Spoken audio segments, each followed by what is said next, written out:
we were driving back. It was my first day with the team. So we're driving back 11:15 at night. Anyway, cut long story short, we got ambushed. So we got brassed up, rocket-propelled grenades, assault rifles shooting at us. It's the most terrifying thing that's ever happened to me. Our guest today is Chris, and he is a bomb disposal specialist. Welcome, Chris. Thank you very much, Joe. It's good to be here. Did you expect Chris to turn up in a massive suit, Joe? You know, like the ones in Hurt Locker. Oh, you haven't seen the Hurt Locker, have you? That's a great start. Chris, can you describe the suits in the Hurt Locker and possibly also your actual working life, please? Yeah. The suits in the Hurt Locker, I suppose they look a bit like an astronaut suit. You've seen an astronaut, haven't you? Yeah. Yeah, like a green You've one. You've seen an astronaut, haven't you? I'm only joking, Joe. No. Yeah, like a big astronaut suit. And they're all they're armoured, Kevlar and steel and stuff. And very claustrophobic, yeah. So heavy? Heavy, yeah. I did a marathon in one once for charity, which is the most stupid thing I've ever done in my life. Not done it again, I presume. No, funny old thing. Yeah. No. And yeah, they're about £80, and then you carry about another £100 of kit as well. Madness. Thought they would. Oh no. Thought they would have cost more than that. Oh, so bad. You need to redeem yourself with a very good question straight away. Yeah, no. Before we jumped in with the proper serious question, I felt really bad actually from my semi amount of research that I've done. I felt bad just introducing you as Chris, a bomb disposal specialist. I feel like I've really undersold who you are. Would you like to introduce your actual self? Yeah, I'm Chris, a bomb disposal specialist. Yeah, I'm a father of 2 kids, married, and I know I've written a couple of books. That's about it, really. I'm not really sure what else there is to introduce. And you've been a bomb disposal specialist for how long now? Well, I joined the army when I was 16 in 1989. I've been doing bomb disposal for about 25 years, yeah. Was that always the thing that you went, cool, yeah, I like the sound of that? No, it's really joining the army to avoid prison. No, I joined at 16. Didn't really have many prospects, to be honest with you. When I was 21, I went to Sandhurst to the military academy and became an officer. And then I saw a demonstration there of a bomb disposal officer doing their thing. And I thought I quite fancy that. And yeah, a couple of years later, there I was in Northern Ireland, cutting my teeth with the IRA's bombs. And then, yeah, an unusual career thereafter, really. And it says here you've just returned from a 14-week trip in Iraq as well. So you've mentioned Northern Ireland years ago, and now you've recently been in Iraq. Why are you out there then? I left the army after about an 18-year career. Went off and did some various other bits, wrote a couple of books and went into the commercial sector, into industry, and hated it. Got a grown-up job as a director and then about 3 years ago went back into bomb disposal with an NGO, charities, in Iraq, and I've been working in Iraq, Syria, Libya, and then back in Iraq for the last year. So I do usually 14 weeks out there and then come back home for a couple of weeks leave and then go back again. Joe, this is nuts. Well, I don't want to ask that next question. Come on, then. Come on, spit it out. Why the fuck are there still so many bombs out in Iraq? Like, why? What's going on out there to then be... is this years ago, old bombs or new bombs that are being... There's always conflicts in Iraq, you know. It's a mad place. I mean, it's beautiful. It's the cradle of civilization, Babylonia, all that sort of stuff. But it's, the most recent conflict. We've had 2 wars there. Britain has been involved in 2 wars there. But ISIS, really, that was the most recent one. And they kind of got smashed by an Iraqi coalition and an international coalition in 2018. But they produced bombs on a gargantuan scale. It was massive. They're everywhere. So improvised explosive devices, we call them. And they're all over rural land. They're in towns and cities as well. So the Iraqi armed forces deal with them, and then loads of charities, guys like myself, go out there and, we're still clearing them. There's still tens of thousands to do. So let's say, Chris, that Joe, for bizarre reasons, there's been some terrible administrative cock-up, and Joe is out with you in Iraq, and you get reports of an IED. As Joe travels with you to the location, what happens next? Well, if we survive the car drive, because the most dangerous thing in Iraq is driving in a car. They're mad at driving, and they'd forgive me for saying that because they are crazy. Right. Sorry, I thought you meant because there's loads of That's mines what I thought, and shit. No, just really bad drivers. Yeah. Right, excellent. Terrible. Yeah. So when you get to the area, we have teams of searchers, as we call them. They go there and they go out with metal detectors and the other equipment, and they mark up the devices or boxes around the devices, and then you and I would go forward, Joe, and we'd go and do a quick confirmation with the metal detector. and then get down on our belt buckles. And funny old thing, you get a paintbrush out, and you paint the sand literally, because you're exposing the device. You know, you've marked out exactly where it is. There might be a metal pressure plate, like literally two bits of metal come together, it goes bang, and then a big main explosive charge. And you work your way down, exposing it all until you find the detonator, and then you start taking it apart, basically. Right, and you just say it as casual as that, do you? Yeah, we get there, we lie on our bellies, brush it down, and that'll be it. Like, what the fuck? Like, back to the equipment bit that we spoke about earlier. Are you not, like, head to toe in something that can, like, protect you? Right. If I'm honest with you, the developed countries, the Western nations, the British military, they all have the hurt locker suits that you're now familiar with, Joe. Yeah. Thank you. Yep. And they have robots, and they have multi-million-pound equipment, really good cutting-edge stuff. In places like Iraq, they just don't have the resources, they don't have the money, the funding, and the scale of the IEDs that are out there, the bombs that are out there. They need so many charities to help as well. There just isn't the funding. So, no, we go in a bit of body armour. If the device goes bang when you're on your belt buckle next to it, there's going to be nothing left of you. You will be vaporised. So, yeah, we go light, go slow and low, and it's a pair of snips, a paintbrush. The metal detector is really useful, obviously. That's great, and yeah, and 25 years of knowledge and experience, obviously, that all helps. I spoke to a friend of mine who knows a thing or two about bomb disposal before this, and he was saying, "Oh, you want to ask about the suits that they wear or can wear as a bit of protection, but ultimately," and the way he described it, I was like, "That's really morbid."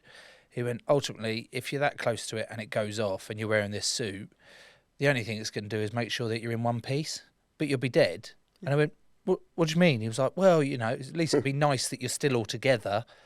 And I'm like, what the fuck? What's the point in wearing the suit then, mate? Well, it might be nicer for the funeral or something like that. I'm like, right, I think we need to move quickly on from that one. He also brought up that, did you say you got a team? So you'll have a team. You always work in teams, yeah. And you first described us as going out to find them.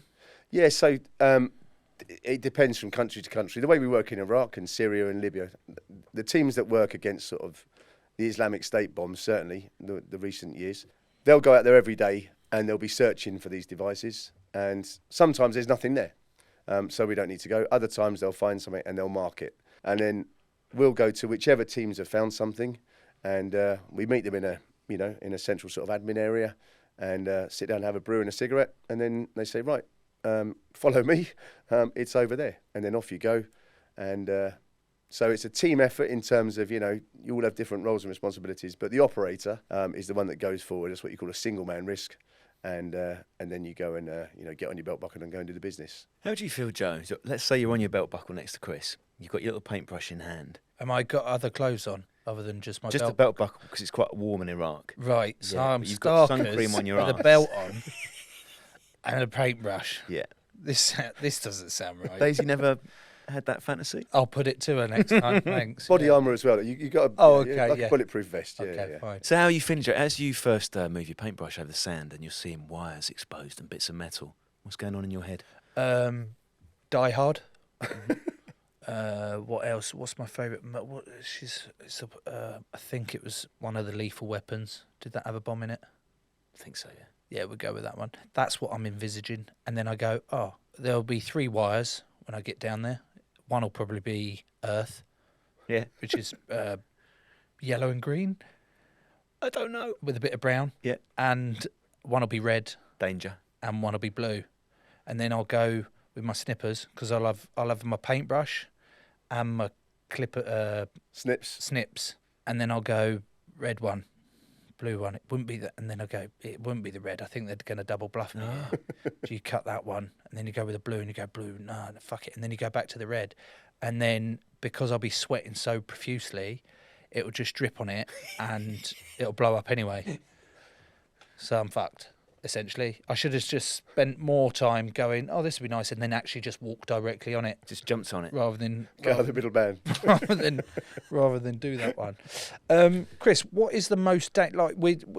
we are talking lightly and having a bit of laugh with it, but what is the most dangerous situation you've actually found yourself in, where you've gone, shit, this is going to be a life or death moment for me. And there's been a couple. I suppose there was one day where my team and I, when we were in the army actually, back in 2004 in Iraq, during the insurgency and all that sort of stuff, and we'd gone out in the morning as a team and dealt with an IED in Basra in southern Iraq. First thing in the morning, did another one at lunchtime. Then our robot broke down because it's 52 degrees Celsius as well, so you don't really want to be wearing that bomb suit in there. And then we had to go and get that fixed. And then we did another one in the evening, and we were quite knackered by that point. And it was about 11:15 at night. We were driving back. It was my first day with the team because normally you have 2 weeks to acclimatise, and we didn't have enough bomb technicians, enough operators. So I've been with them for 4 days, and it was my first day out with them. So we're driving back 11:15 at night, and really quite tired because it is quite fatiguing, And anyway, cut long story short, we got ambushed. So we got brassed up, rocket-propelled grenades, assault rifles shooting at us, and my driver was driving sort of one-handed, one hand on the steering wheel, the other hand on his shoulder, and there's all these bullets coming through the windows. I presume that was because he'd been shot. Well, yeah, I mean, I not thought to look cool. Well, I just thought he was as cool as a cucumber. And, I was absolutely... It's the most terrifying thing that's ever happened to me, without doubt, and before and after. But he's driving along, one hand, and I'm thinking, this guy's as cool as they come, but obviously he'd been shot in the shoulder. And then I got shot in the leg, and it's the first time I'd had to engage with the enemy, engage as in shoot them, not engage in witty conversation or anything, So, A bit late for All right, that. guys. Yeah. Do you mind if we just chat it out a bit? Yeah. How's Got the wife? some smokes here. Let's if you talk want it, about this, shall we? Yeah, Yeah. fine. Yeah, so that was that, and we all got out of it and survived, but it was just absolutely surreal. Chris, I wonder, with your job, like the way you've described you got into it sounds quite sensible, but I wonder if there is a certain mentality of people you work with who are also bomb disposal specialists, whereby you're seeking, if thrill is the wrong word, then there must be an ability to cope with intense stress and pressure and almost take a satisfaction from it. Yeah, I mean, there's definitely, in all seriousness, I suppose, the British bomb technicians go through a psychometric testing and psychiatric evaluation. And they're not looking for someone who's an adrenaline junkie or, the sort of the stereotype that you see in the Hollywood movies, I guess, whatever that is. They're normally people that are happy in company, but equally happy in their own skin as well, in private. They can, speak in front of an audience or be on their own. They're usually people that sort of can solve problems, I guess. They're not wilting willows, but they're not adrenaline junkies either. So, they might do a bit of sports parachuting, but probably not skydiving. They might have a motorbike, but not sort of, crazy track racing and that sort of stuff. And, and I think, there's a degree... You don't really join for the sort of romantic fantasy about, I'm a thrill seeker, I want to be a bomb technician. You kind of drift into it almost in some respects. But you tend to stay because, it's quite a nice feeling when you go out to a bomb scene one day and it's carnage and you see dead people and all that sort of horrible stuff. And then you manage to go back another day with your team and you manage to stop the bomb from functioning. So, it gives you a warm and fuzzy, definitely. Yeah. What's the biggest bomb you've ever defused, both like physically or dangerous scale wise? The biggest one. I suppose, a car bomb, really. A couple of 100 kilos. And you could ask the same question about what's the biggest bomb I've ever messed up as well, because I made it go bang accidentally too. So, but you're still here. Yeah, so we do it from a distance if we can do. Right. So I use the robot for that one.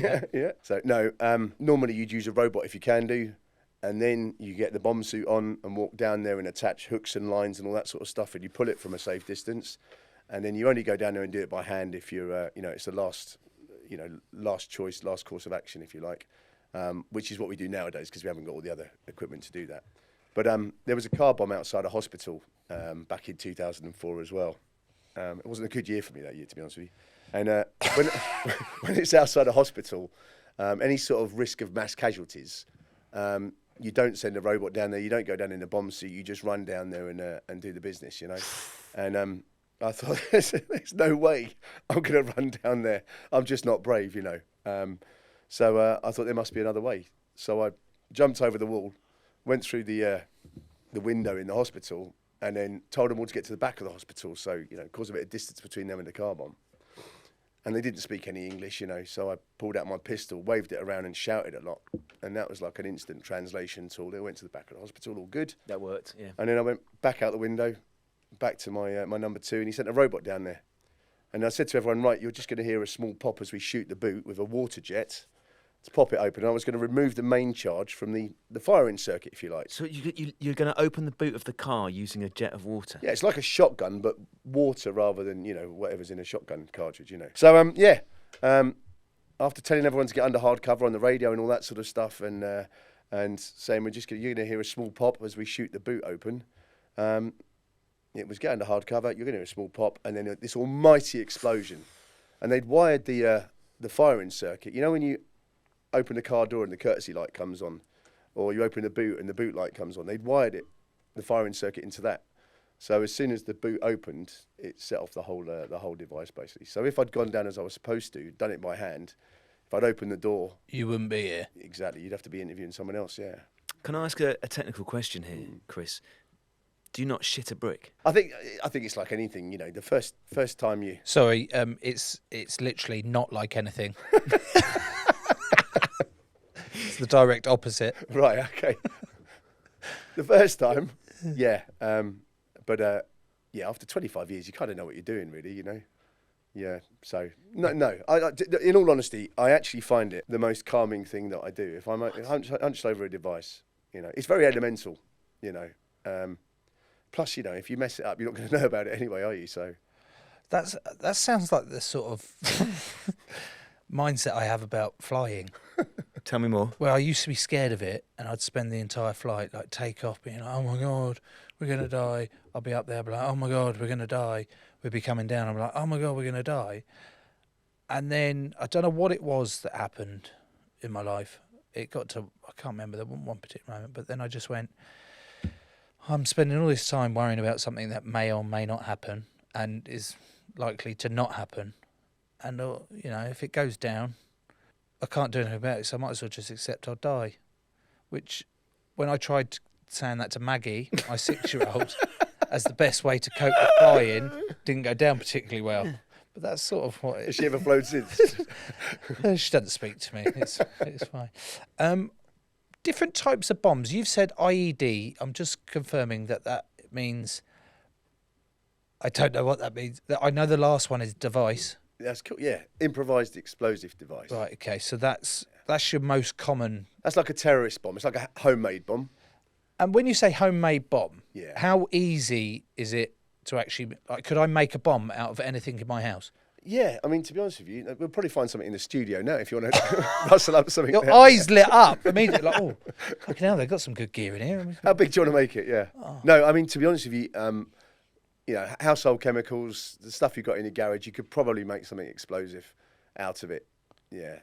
I mean, if you're, I sometimes work as an expert witness and sometimes feel guilty because I think if they wanted to convict somebody and got me in there and said, right, has this guy got anything that you can make into an explosive? Then, anybody could be banged to rights. Your granny could be banged to rights because she's, well, especially your granny, with all the baking ingredients they've got. So, yeah. And what other types of bombs? So if that's improvised explosive device, yeah, are there other specific types of bomb that you go, oh, well, that's like with ice creams, for example? Yes. I go, oh, that's a Solero, that's a Twister, or it's Cornetto, which is more harder with it. Are there different types of bombs that you could go, well, that's an IED, that's a yeah, don't know what that word was. Tutti frutti and a Neapol. Yeah, so basically you got conventional munitions, which are like factory-made ones, all the things that all the different armies and armed forces around the world use, and then you've got improvised ones that usually terrorists and criminals use, and then within those you've got timed, command-initiated and booby traps, victim-operated. So it's either on a timer, or it's got a radio-controlled firing switch of some sort, or it's a booby trap. So those are the ones we do mostly in Iraq. Which, if you had to solve them in a particular order, which is the best and worst to solve? I suppose the timed one is because you always use a robot for that, really. So yeah, get someone else to do it, basically. Is it obvious it's a timed one? Because the cliche in my head, Chris, is the sort of bomb that we see in multiple James Bond films where we have a nice countdown clock, usually red LEDs, and the number is counting down, and it's usually fixed at 1 or 2 seconds to go. Yeah, I've never seen a flashing LED timer, and I've never seen curly-whirly wires. There's always curly-whirly wires in the bombs. In the Where the antenna fuck stuff. did they get all these ideas from then? If that's not real, that's fucking annoying. All these films I've watched, that's bollocks. Imagine my shock when I did my first one, you know. Yeah, so So if it hasn't got a countdown screen, how do you know it's a timer one, and how do you know how long is left on the timer? Oh, so sometimes it does have a countdown screen, but just not flashing red LEDs. You know what I Okay. mean? Yeah, it's like normal black and white kitchen timer type stuff. But no, quite often they're mechanical timers, and they're rascals as well because what they do is they remove the actual timer switch. You know, the bit with the numbers on, so you can't see how much is left. Oh, Yeah, that's quite cheeky. Oh, they're so cheeky. They're not playing so there ball. could be like 3 hours for you to solve it before it goes off. Or it could be 20 seconds. Exactly. Yeah. Yeah. So that's why we usually send robots down to those. And if you're using a robot, just describe to me and Joe what you can see. Like, what does this robot look like, and what can you see via the robot? So I suppose it's like a mini tank, yeah, without a big turret and gun on the top, and then it's normally got sort of like hydraulic arms on it, like robot arm basically, and then on that you might have like a metal tube that's got an explosive charge in one end and full of water, and it fires a water jet to smash the bomb up, but maintain all the forensics if you like, so it doesn't contaminate the forensics because it's a water jet. Or it might have a shotgun or something like that, that fires a projectile. And then it might have a little manipulator arm, a little sort of, Like a claw. claw. Thanks very much. Yeah. Emu, yeah. A little claw. And yeah, so you could, take it apart, move it around. Not really move it around. You never move devices around, never move bombs around. But, once you've shot it, smashed it to pieces, then you can start moving the components.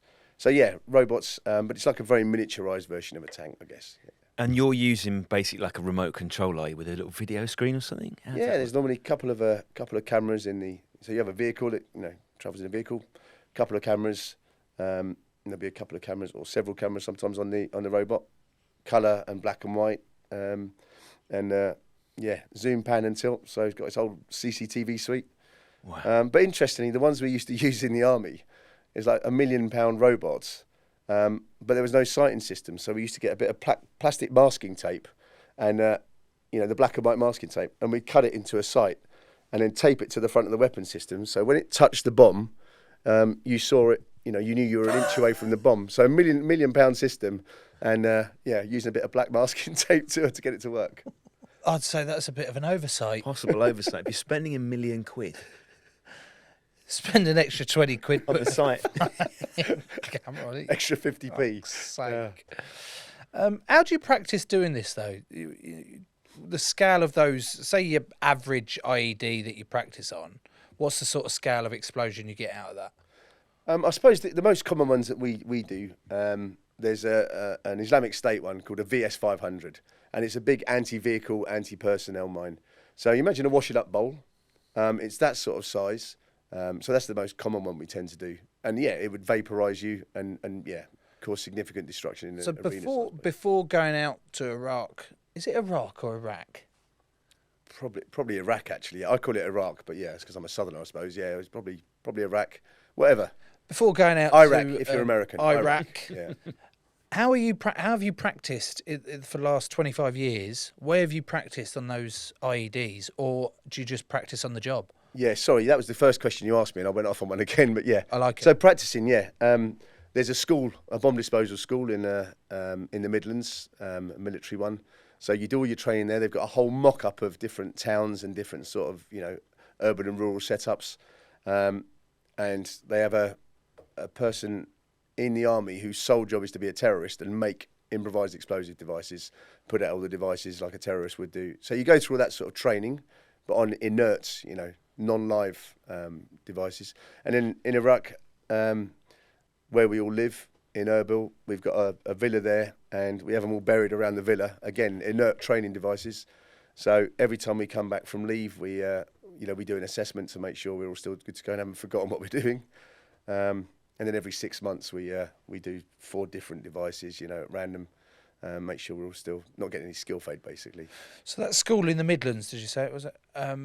There's not been any. I presume there's not been any fuck ups. They do it in a position where you're like, it's as real as it gets, but we can't afford to actually live.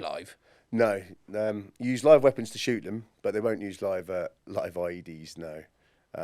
When you So start, what do you get then? Just like a flag going bing. You know, one of those comedy where you shoot a gun. It's a little.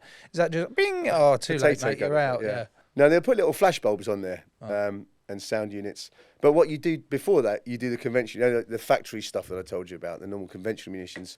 So you do live ones of those. So you do actual live explosives, and I think the very first one I ever did, I messed up. So yeah.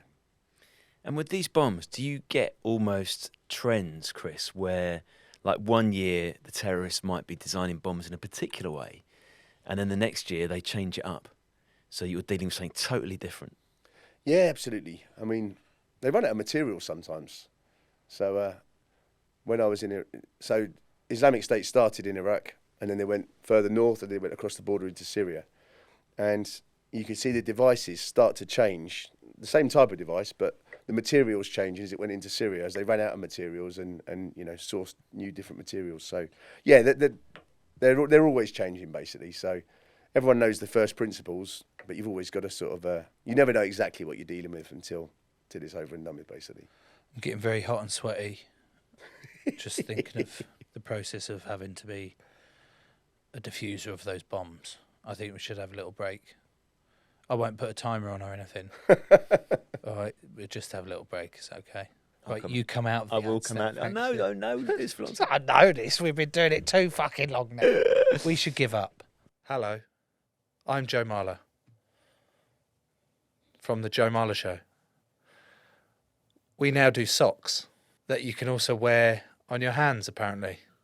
And the cool thing about these socks are, not only are they jazzy and got my face on them for some ridiculous reason.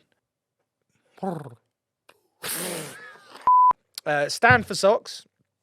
Every pair you buy of the Joe Marler Show socks will then donate a pair of warm antibacterial ones to someone who desperately needs them. So go on, go buy some. Not sure why he's thrown a pair at me. If you buy them, they will come in the post in a normal way, and they won't be thrown at you. Stay classy. Where insert the place that you live at now. Hit the link below if you want a pair of socks that you can then pretend to be a cat and lick yourself. Chris, do you find when you get back from Iraq, do you find that you want to live a completely calm life, or does it feel really strange going back to? You live in a nice little town. Does it feel really weird going around and just popping into Waitrose for your milk, doing ordinary things? I think sometimes when you sort of living in a different world, effectively, and you see poverty, hardship, you know, people really struggling, refugees who've lost their homes and all that sort of stuff, and you know, you watch Sky News or whatever, and you see some of the reporting, or you hear someone complaining because Waitrose has run out of quinoa, you know, and they're proper kicking off. And you sort of think, you know, you need to get a life. But yeah, you just got to remind yourself that, you know, you are the freak, and everybody else is normal, and you're coming back into, you know, what we call normality here. So it just takes a little bit of time, but not long. You mentioned earlier about serving in Northern Ireland, was it? Yes. Was it during the Troubles? It was, yeah. Okay. Yeah. Talk to me about the difference between the bombs that were used in Northern Ireland compared to the ones in Iraq. It's interesting, I suppose. In Northern Ireland, the IRA was the most technically advanced. They were the most technically advanced bomb makers anywhere in the world. They would go and sort of exchange their bomb making prowess with other terror groups who would give them, you know, drugs and arms and big sums of money because they were the best in the world. So we sort of cut our teeth with them, and generations of our bomb techs, you know, pitted their wits against generations of IRA bomb makers, if you like, and we all learned our tradecraft there. When I went to Iraq in 2004, it was a year after the insurgency started, and within 12 months of that insurgency starting, the Iraqi bomb makers had superseded the level of technical sophistication that the IRA achieved in 25 years prior to that. So the IRA were the best in the world. 12 months in Iraq and they'd superseded it, you know. So, yeah, you just see changes and usually, you know, it evolves and they get more and more difficult, really. So is that when you say the best at bomb making, do you mean that it's hardest for you to solve or that they're hardest to find? Just, I suppose, really the most technically sophisticated. So the components that they use, you know, the quality control that they use, I suppose, and to a degree, you know, the difficulty dealing with them in some cases, yeah. You must have the knowledge. Right, this is never going to happen because you seem like a good man. But you must have the knowledge. If you wanted to turn to the dark side, you could be the most advanced bomb maker in the world. Yeah, I mean, my daughter the other day was telling me about her new boyfriend, and I said, well, make sure you say to him, you know, if he breaks your heart, I'm going to break his legs. And she was like, Dad, you're on loudspeaker. But normally the plan is, you know, if they come around the house or something, I'll be there, you know, making up some training bombs or something. You know. Proper kiss them up. Yeah. Just like, I've got 12 bottles of bleach. Yeah. Some fertiliser. I've got some curly wires. Because you Curly need wires, to make it like exactly. Authentic. believable. Nice flicking countdown clock in red. I've also Red got LED. some sticks of dynamite that I'm going to wrap in. That say TNT down the side. Love it, yeah. That's a slightly scarier. I don't think I'd like to have you as my father-in-law, if I'm honest. Or would you? To be fair, Joe, you know, you're quite a unit yourself, yeah. Oh, you sound like I could survive one of your bombs. Oh! Okay, thank No, I wouldn't like you as my father-in-law. That's basically what I Oh, was right, saying. okay, fine. Yeah. Let's play a little game. It's not a little game. Let's just say I want to make a bomb. Not just like a small... A recreational A bomb. recreational bomb. You know, you can get like those little science kits that you do with the Yes. kids. And you Yeah, put you make a like, rocket or something. Yeah, baking soda and do like overflowing lava and stuff like that. Say I wanted to go back, having spoken to one of the top bomb disposal experts in the entire world, and I went, "Oh, kids, I've learned how to actually build a mini bomb that's not going to cause any harm, just like a tiny little crater in the ground. I want, like, I'm talking like a, let's make it a bit bigger, so, yeah, like a meter For a by a penny, meter. Make it a little bit Yeah. tastier. How do I go about doing that? Well, I suppose the best thing is to just go online. Yeah. If I tell you how to make a bomb, obviously, I'm going to be in massive, massive trouble. Okay, As soon as we stop recording, I'll show you. I'm going to attempt to make one What, now? with how I think a bomb could be made. So I'll get some bleach. Okay, good. I will get some hair dye, Love it. peroxide. Yeah. So I've got I've got my normal Dettol bleach. You know, the bottle Yeah. one with the squirty you put down toilet. Yeah, you need toilet to do duck, that more. Actually, whoever was in the toilet last, Jesus Sorry about Christ. Let off a fucking bomb in there, didn't you? And then I'll get some peroxide that I use on my hair. And then I'd get some matches, like a whole box of matches. Yeah. To be on the safe side. No, I'll put it in the middle, not on the side. Okay. And then I'll light it How? with a blowtorch. Or From match. the- One of the matches, even. One of the matches, actually, yeah, safe. Sorry, you've I got thought a I was going box. to tell you now, and Yeah. I've shared that vital clue. Yeah. But that'll also be in a puddle. So this is in a washing bowl. Mm-hmm. That's all in there, and then I'll do a moat around it. A safety moat. No, nothing about this is safe. I've got goggles on and gloves. Okay. But I'll do a moat in the peroxide and the bleach, Oh. and then I'll pour in petrol. Okay. I'll also fuck off a load of... Oh, no, this is getting dark. I was going to put some drawing pins in there Yeah, they do. to Like, sort of replicate it, but Nuts and not bolts. cause too much harm, because I don't want Jasper and Maggie to get What about safety pins? yeah, safety pins are good. Yeah. Yeah, okay. Paper clips. Paper clips. paper Yeah. clips, much better. Yeah. So there's a fuckload of paper clips in there, about a kilo. And I'll put some petrol in it, put it in the middle of the garden, and then how am I lighting it? Burrow an arrow with a dipped in arrow that's been in the petrol. Yeah. I'll use one of the matches from there, light that, stand about 20 feet away. Doing. What's that then? That's the arrow hitting the target. Why would it make doing on doing? Because it's an arrow. Okay, so it's hit it and it's gone buff. What do you think to that then? You're a natural.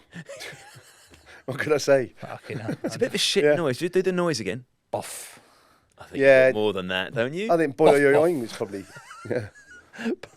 Boff. Some more research, Tom. Do you know what the biggest nuclear bomb ever dropped was? So, the one on Nagasaki was bigger than the one on Hiroshima. Sorry, what was the second word you just said? Hiroshima. Okay, which one are we going with?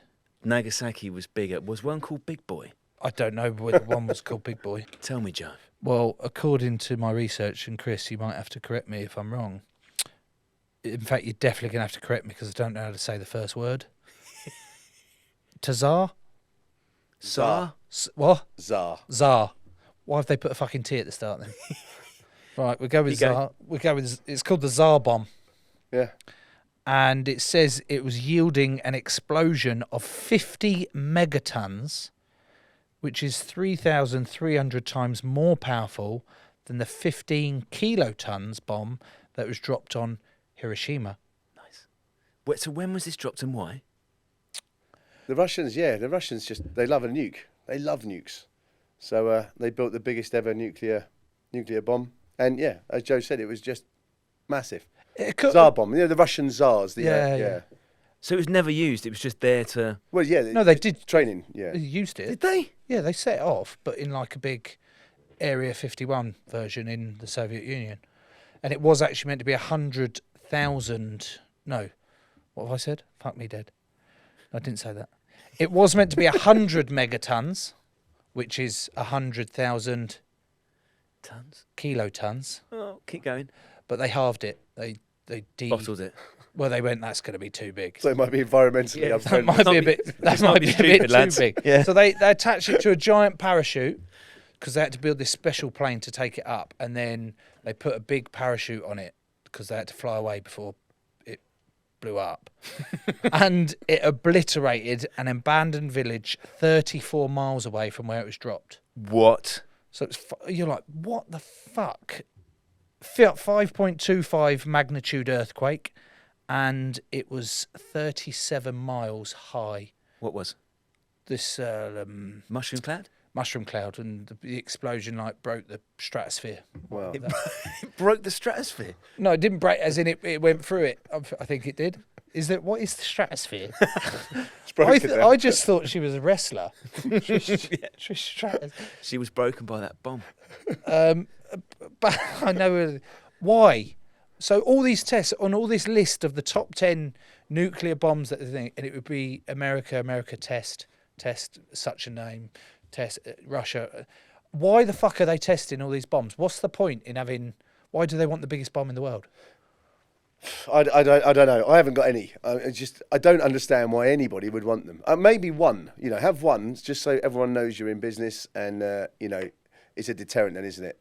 If you're going to fire one at me, then you can potentially get one back. But I don't understand why they need enough to destroy the entire planet that many times over. It just seemed. And why do you want the biggest one? I mean, That's what I mean. Going through this list, it was a bit like what they do in Abu Dhabi and Dubai, where they're building. Oh well, I'm just going to build the biggest building, Burj Al Arab, and then what's the next one? Burj Khalifa. And you're like, but what's the purpose of that building? They're like, well, no one works in it. It's just a building. It's just slightly taller than your You know, one. what the fuck? Chris, sometimes we will hear stories on the news and someone will say that an unexploded World War II bomb has been found. From your perspective, is this A, massively exciting because it's an ancient bomb and you've not done them before, or is it B, terrifying because it's like retro bomb action? You don't know how this thing works. bit of each, I suppose. Yeah. Any UXO unexploded ordnance, they've got a manual for it. So They've kept the manuals. That's good. There's always manuals, and you're always trained how to do that sort of stuff. The problem is they're nearly always in fully urbanised areas. So you've got to evacuate big swathes of people. Evacuating people from houses isn't that easy, especially doing it quickly. You've got to find somewhere for them to go. You've got to reroute the aircraft, reroute boats if you're near the coast or rivers and stuff. Traffic, close down motorways, and it's just a bit of a nose. And then you've got to try and make it safe. And before you make it safe, you've got to somehow tamp it down just in case it accidentally goes bang. So you might be covering it with loads and loads of, big sort of water sacks, sandbags, that sort of stuff. So it's a very logistically tricky job to do. and sometimes it goes wrong. I guess as well, because you all the time, let's say it's a World War II bomb, so it might have been sitting there since the 1940s.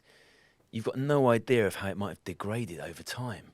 No, it's an interesting point as well, actually, because there's a ship off the Isle of Sheppey, Montgomery it's called, and it's got loads of explosives there from the Second World War, and apparently over time the nitroglycerin on there has become super sensitive.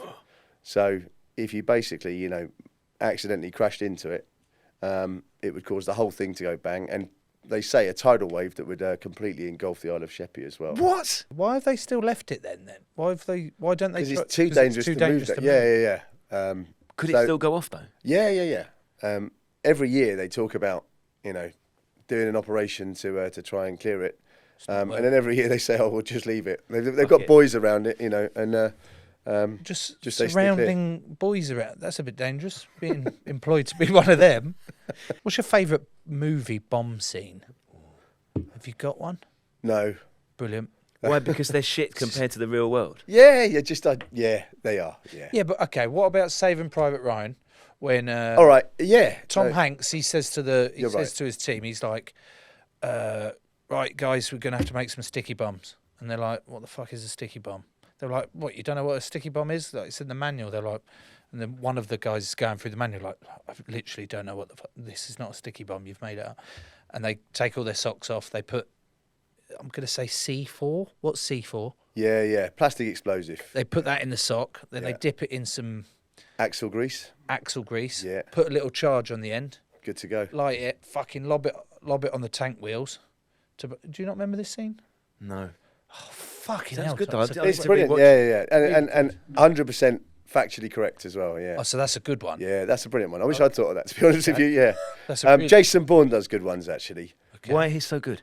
Well, because they're authentic, basically. So if he gets in a spot of James Bond, for example, presses a button and turns the car invisible. Yeah, it's a fair point. Jason Bourne, he's in a bit of a pickle, and he looks around the kitchen and he's like, right, there's a newspaper, there's a toaster, there's a gas oven.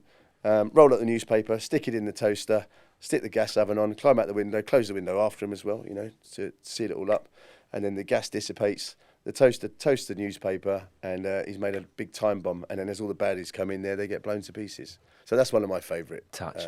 Yeah, that's a good one. That is a good one. What about Four Lions? Oh yeah, yeah. When he's got all the equipment to make a bomb. This is my favourite bomb scene, this one. And then they're out in the sticks and he jumps over the wall with these carrier bags of explosives to go and make some bombs. And he just blows up he dies and blows up a load of sheep with him. Probably one of my favourite scenes ever. Was also the one where he says, "I've gone and bought all the stuff." What do you mean you've gone and bought all this? He said, "Well, I just bought. Can I have 12 bottles of bleach, please?" He's like, "What the fuck, mate? You're making it so obvious." He's like, "No, I use my IRA voice." He's like, "Why the fuck are you using an IRA voice?" He's got a fucking giant beard. He's like, "No, I use my girl voice as well." And he's like, "You've got a fucking beard, mate." He's like, "I just." Can I have 12 bottles of bleach, please? It's one of my favourite ever. Not realistic. Totally, yeah. All right, it is. Brilliant, yeah. Totally realistic. What about this one? Have you seen Man on Fire? Yes, yeah. What about the Anus bomb? What's that one? Tell us more. This is a noose. This is a remote one, so it's a remote type of IED. Mm-hmm. And what he's done is he's put a little bit of C4. And is there like a C3? There's a P4. What's P4? It's the one that the British use. Okay. And then C4 is the American one. Oh. How did we get to 4? There probably was a 1, 2, and 3, but probably before. We just settled on 4. Yeah, I think 4 is just a nice number. Nice number in it. So he puts this little bit of C4 in a little capsule, tiny little thing, just like a Kinder egg. Oh yeah. The toy bit. Yeah. Puts that in there, wraps it in a condom. The what do you call the guy who's getting it done to him? The mule? The victim. The victim. There we go. He's not a victim. He's a piece of shit. Actually, he's this corrupt officer. The victim is unconscious. Why is he unconscious? Because he's hit him over the head. Okay. With something. Yeah. And then he strapped his hands to the bonnet of the car, and he's inserted said Kinder Bueno, a Kinder egg condom with device up his anus. Yeah. And then he's woke him up, and he says, "Mate, you've got this in your thing, and I've set it as a timer on my watch. Here's the time. You've got 3 minutes to tell me who you got." And the bloke's fucking shitting himself. I mean, actually, in hindsight, That would have been a good tactic. that would have been better. Yeah. Shit out the bomb. If you're there. But then when you're so nervous, I guess it's hard. You might clench as well if you were nervous, wouldn't you? Yeah, and he was anyway. He's scared, shitting himself is the wrong thing. And then the 3 minutes is up, and Denzel Washington walks away from it all, or Creasy as he's called in it, and the bloke's anus just fucking explodes, and it goes everywhere. That's my favourite. Something like it happened for real, actually. What? You remember Al Qaeda? Yeah. So in Saudi Arabia, they had a program where you could become a reformed Al Qaeda bod, and go and say, "I'm going to be a good person now." And at the end of the program, you go to a ceremony.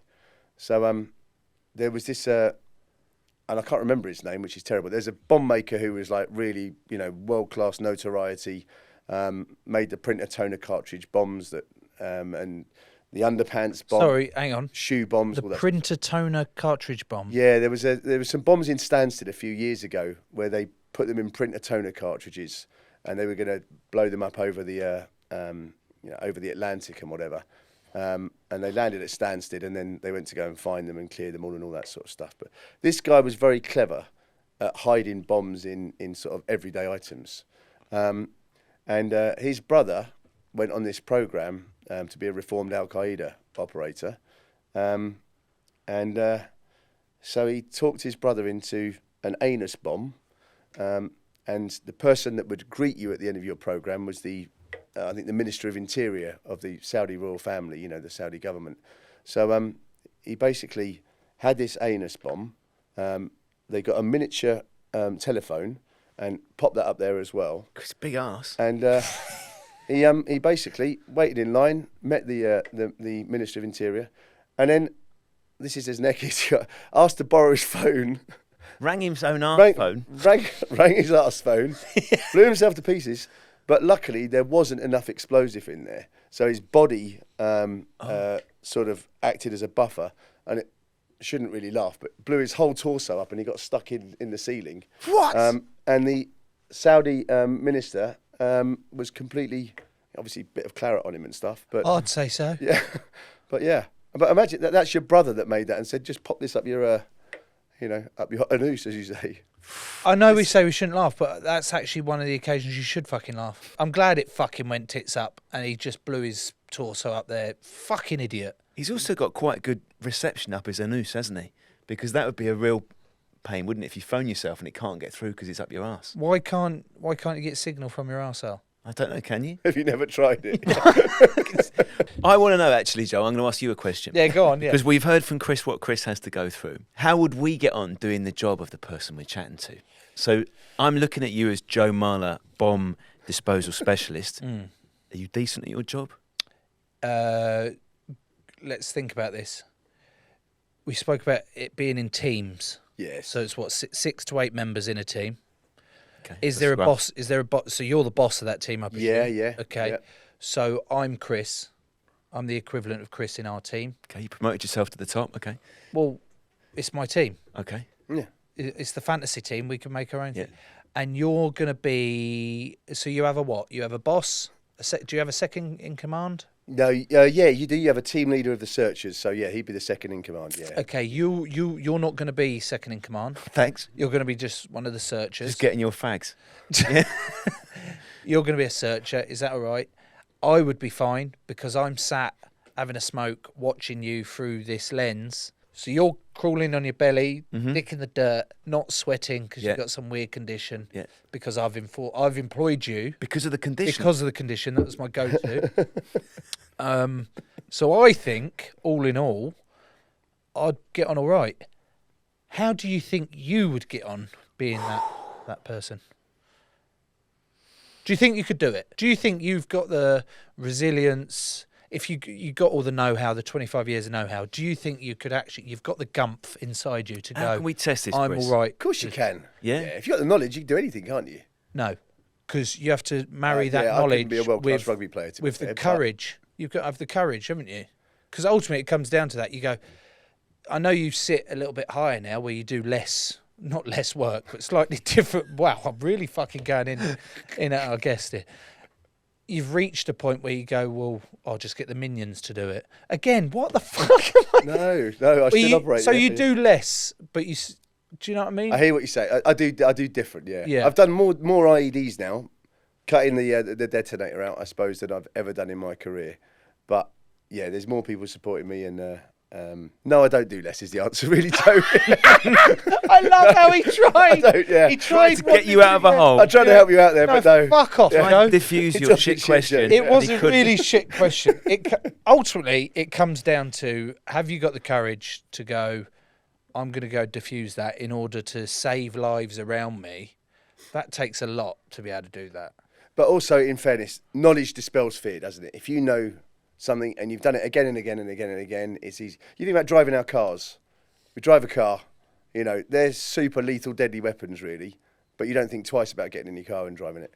If you'd never driven one before and you're told, right, you know, drive around London in this car, you'd be bricking yourself, wouldn't you? Yeah, So, time. yeah, I think if you've got enough knowledge, then you'll be fine. All jokes aside from everything we've spoken about, actually, there's been very little that we haven't spoken about lightly. When I was thinking about bombs, I think of them as cowardly. Yeah. In terms of warfare, my little knowledge of what I have of it, but warfare, I go, you've got to be a fucking absolute melt and a coward to rely solely on hidden bombs that are planted here or mines that are planted there. You're a piece of shit. You've got to be a real piece of shit. And the cowardly part comes from, well, warfare is going to happen. It's happened fucking for thousands of years. It's going to continue to happen as long as everyone's got different views on on everything. But you sort of not admire, but respect hand-to-hand combat or guns, or in an environment where you're actually tactically got to be about it. Yeah. Bombs, I just look at, you're a piece of shit. You're I'm the cowards. same. I'm the same.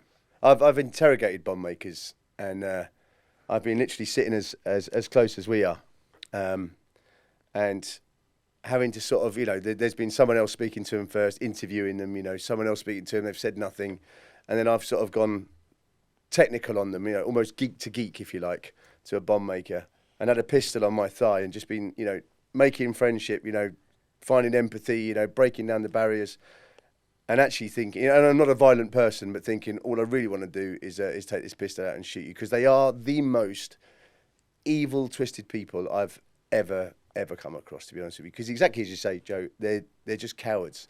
It's a really indiscriminate, evil way to harm people, you know, because you never know who's going to be on the receiving end of that bomb, basically. So, yeah, they're evil. And were you involved in the 7/7 London bombings? What was your involvement with that? Yeah, I got involved in researching suicide terrorism as it happened, and then I was working in an intelligence job in central London, and when the bombs, when the first reports came through, I got called in to see the Chief of Defence Intelligence, and I actually thought I was in trouble. You know, that was the usual reason I'd go in to see someone at that level, and he confirmed what had happened, you know, and said, we want you to go over to Cobra, which is the cabinet office briefing rooms where all the sort of, you know, the cabinet go and make all the decisions in time of a national crisis or emergency. So, yeah, went over to Downing Street, you know, through this sort of labyrinth of corridors, and then rocked up there and went in there as an advisor, and it was did it on 7/7 and again on 21/7 when it happened a couple of weeks later as well. And that was really surreal, actually, yeah, because I had family, like many people that were in London or worked in London or lived in London, you know, had family that were living here as well. And it was that surreal moment where you sort of, you know, you phone up your relatives and say, right, are you okay? Don't go anywhere, stay at home, whatever. And then, yeah, and then you get to work and we, yeah, tried to track them down. But obviously, they were all dead pretty much by the time we discovered who they were. It's fucking carnage. Like, I didn't joke, but on the way here, I was late getting here. And it was partly because they'd shut the tube. And they said, oh, there's been an emergency. And there was quite a lot of police around. I think it was nothing major, but it just flicked my mind to the fear that people would have had on that day or similar days, and the panic, all from someone deciding, right, this is how I'm going to make my point. And it just goes back to the point I made earlier again. You fucking piece of shit. Yeah. To do that to people, and you go, well, that's why I'm grateful to. Oh wow, this is such a blow smoke lick ass moment. That's why I'm grateful for people like yourself and the knowledge that you and others have to stop that as much as you can. I don't mean specifically that those sorts of bombings, but the work you're doing out in Iraq and previously done, you're saving lives, and it's a shame that you have to exist. Yeah. But I think it's brilliant that you do. So, thanks, mate. Well, that's very kind, mate. Thank you very much. Yeah. Tom, have you got anything else? No, I think that's a really nice way to wrap it up. Oh, good. We fucking got there, did we? Yeah. We've gone from a noose. We've gone from a noose bombs to go. Chris, it's been brilliant having you on. Thank you so much, mate. Thank you, mate. Yeah, it's been an absolute pleasure. Yeah, I've never done an interview like this before. It's absolutely superb. Brilliant.